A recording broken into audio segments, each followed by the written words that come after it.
Quero te contar também que o Corinthians venceu o Palmeiras, ficou bem mais distante do Z4 e soube que Ramon Dias recusou proposta estratosférica na semana passada. Quero te falar também sobre Hugo Souza. O goleiro resolveu se pronunciar sobre a possibilidade de ficar ou não no Corinthians para a próxima temporada, as últimas do mercado e muito mais. Fala aí pessoal, sou Jorge Nicola, bem-vindos a mais um vídeo do canal, sempre bom ter vocês por aqui. Sem perder tempo, só pedir para deixar like, se inscrever no canal e ativar todas as notificações. Preciso falar agora sobre o Corinthians, noite especial de segunda-feira. O Timão venceu o Palmeiras por 2-0 na Neoquímica Arena, quebrou uma sequência de 8 jogos sem vitória contra o rival e praticamente sacramentou o risco de rebaixamento no Brasileiro.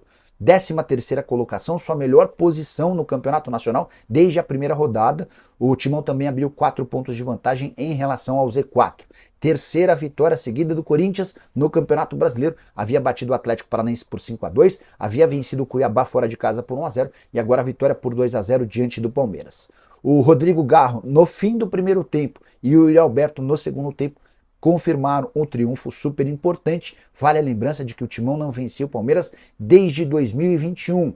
Depois da partida, em meio a muita festa dos torcedores corintianos que compareceram em grande número, mais de 46 mil pessoas na Neoquímica Arena, o Emiliano Dias, filho do Ramon Dias e seu auxiliar técnico, revelou uma proposta gigante que eles receberam recentemente. Abre aspas para ele: a gente deixou passar uma oferta única na semana passada. Foi a mais importante da nossa história e recusamos a oferta porque queremos cumprir o sonho de ficar no Corinthians. Estamos muito felizes aqui. Fecha aspas. Só uma curiosidade, essa proposta foi da Arábia Saudita para dirigir a seleção nacional. Essa vaga, inclusive, já foi reposta por um treinador francês que esteve no último ciclo de Copa do Mundo à frente da seleção saudita.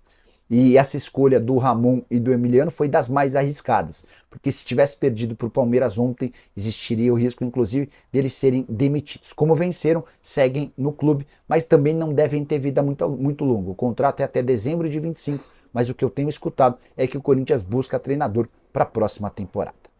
Preciso atualizar vocês agora sobre Hugo Souza. O goleiro permanecerá ou não no Corinthians para 2025? Ele foi perguntado sobre o tema depois da vitória do Timão por 2-0 contra o Palmeiras na Neoquímica Arena nessa segunda-feira. A resposta do Hugo, abre aspas: acho que isso é o presidente e a diretoria que vão resolver da melhor forma possível. Mas acho que eles não vão deixar que eu vá embora. Tenho certeza disso. Eu também não quero ir embora.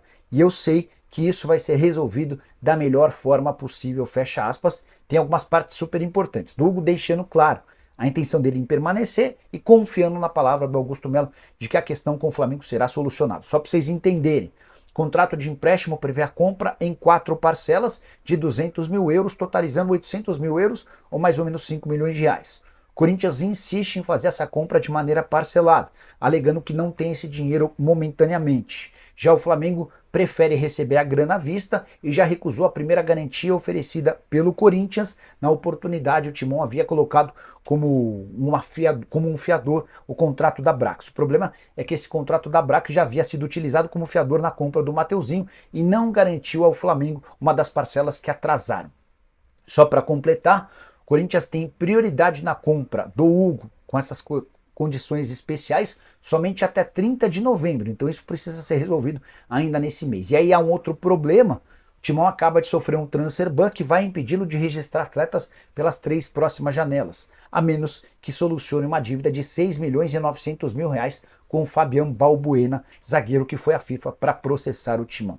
Só para completar em relação ao Corinthians, Memphis Depay jogou com intoxicação alimentar diante do Palmeiras, atuação abaixo do atacante holandês, que teve dor no estômago, febre e vômitos ao longo do dia. Foi a opção dele entrar em campo.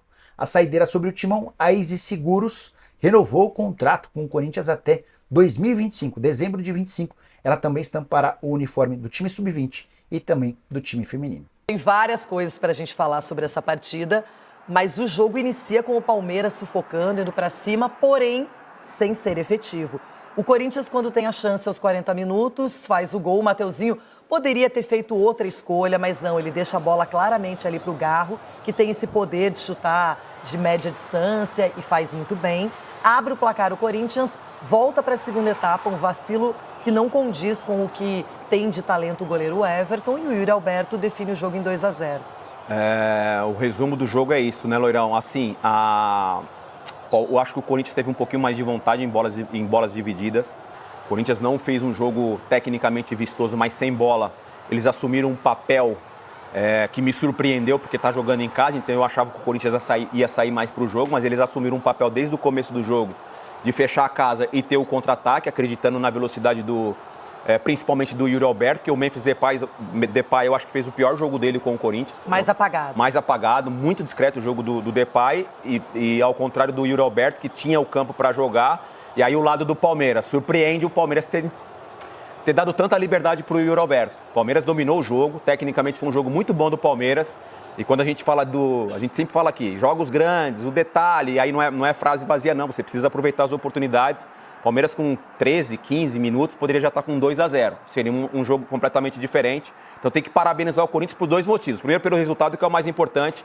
E segundo, por eles assumirem um papel de inferioridade mesmo jogando em casa. Comparando os dois times que estão bem distantes na tabela, mas o Palmeiras não vence há 3 jogos e o Corinthians tem 3 vitórias seguidas. Então faz 9 pontos no momento crucial, onde alguns adversários estão tropeçando, como o Juventude, o Bragantino, o Atlético Paranaense, por exemplo. E o Corinthians se restabelece porque retoma a confiança, alivia um pouco o treinador, o Ramon Dias, que foi eliminado junto com o time na Sul-Americana, e ganhar um clássico depois de tanto tempo em casa, diante do torcedor, jogando com raça e vontade, era tudo que o Corinthians sonhava neste momento. E houve um momento que o estádio estava caladinho, porque viu que o Palmeiras estava sendo muito superior, Leirão, muito superior. Aí você começa a ganhar uma bola dividida, começa a assustar, começa a ter um contra-ataque, o torcedor vai voltando, vai incentivando, e no final aquela festa que eles fizeram depois da partida, porque eles venceram e venceram bem. Só porque a gente sempre aborda esse assunto, alguma coisa a falar da arbitragem do seu sócio? Não, Loirão. Eu particularmente, assim, é raro, hein? Raro nesse Campeonato Brasileiro um árbitro passar desapercebido durante um jogo tão grande quanto foi o Clássico. Claro que sempre tem lances polêmicos, mas às vezes não tão gritantes, Sim. mas reclamados pelos dois lados. E a gente vai falar sobre isso no debate. Agora, a gente viu também uma cena inusitada e chata, não é feia? Uma cabeça de porco rolando. Até o Yuri Alberto falou que ele se surpreendeu, que ele não imaginava que fosse de verdade mesmo. Quase sentiu. A polícia já identificou quem fez isso. Fico pensando qual é o papel da segurança que não barra esse tipo de coisa. Como é que passa uma cabeça de porco, não é, na revista? Enfim, mas acho que é uma coisa que não poderia acontecer em estádio nenhum. Pode prejudicar o Corinthians, mas de certa forma é algo que o torcedor, às vezes, ele precisa de limites também, né? Precisa de limites. Mas Sabe assim, de um cartão Leirão, vermelho? Mas assim, Leirão, entra com a cabecinha de porco na mochila, aí mostra pro segurança é Corinthians, e fala, não, mano, tá suave, vai lá. Essa é real, fia. Como é que vai entrar com a cabeça de porco no estádio, Leirão? Não pode. Pelo amor de Deus, pô. Não, tem realmente outra chamou a explicação. atenção porque foi bizarro. Porra, que foi isso, bizarro, para não dizer outra coisa, não é? Pelo amor de Deus. Mas quem sabe até trouxe sorte pro Corinthians, não Sorte. é? Meu Deus. Rapaziada boa, ficamos aí com o nosso giro de notícias do maior clube brasileiro, cara, que a gente tá falando do Coringão, pra você ficar por dentro de tudo, não perder nada. Chega deixando o seu like, se inscrevendo no canal, ativa também o sininho de notificação. Um grande abraço no coração, até o próximo vídeo, vamos pra cima, vamos que vamos.